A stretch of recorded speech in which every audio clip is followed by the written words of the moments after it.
Showbiz অঙ্গনের বর্তমান সময়ের পরিচিত মুখ অভিনেত্রী শাহনাজ সুমি।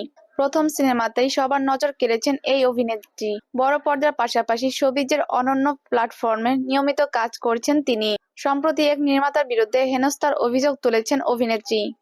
জানা যায়, সেই নির্মাতা তার অফিসে নেশা জাতীয় চকলেট খেয়ে হেনস্থা করতে চেয়েছিলেন অভিনেত্রীকে। যদিও বিষয়টি বুঝতে পেরে সেখান থেকে দ্রুত চলে আসেন সুমি। তবে ওই নির্মাতার নাম প্রকাশ করেননি অভিনেত্রী। সম্প্রতি এক সাক্ষাৎকারে নিজের সঙ্গে ঘটে যাওয়া বিব্রতকর সেই ঘটনার বর্ণনা দিয়েছেন তিনি। বলেন, ৩ মাস আগে গুলশানের নিকেতনে এক পরিচালকের অফিসে গিয়েছিলাম। চকলেটের প্যাকেট ভেঙে আমাকে অর্ধেক খেতে বলেন। খাওয়ার ৭ থেকে ৮ মিনিট পরেই আমার মাথা ভার হতে শুরু করে। বিষয়টি বুঝতে পেরে সেখান থেকে বেরিয়ে পড়ি। অভিনেত্রী অভিযোগ করেন, অফিস থেকে বের হওয়ার পরও তার পিছু নিয়েছিলেন সেই পরিচালক। তিনি বলেন, অফিস থেকে বের হয়ে লিফটের সামনে গিয়ে বুঝতে পারছিলাম না কোন বাটনে চাপ দিলে নিচে নামবো। সেই সময় পরিচালক আমার পেছনে এসে বলল, এখনো যাওনি? আসো, ভেতরে এসে বসো। আমি বললাম, না, আমাকে এখন যেতেই হবে।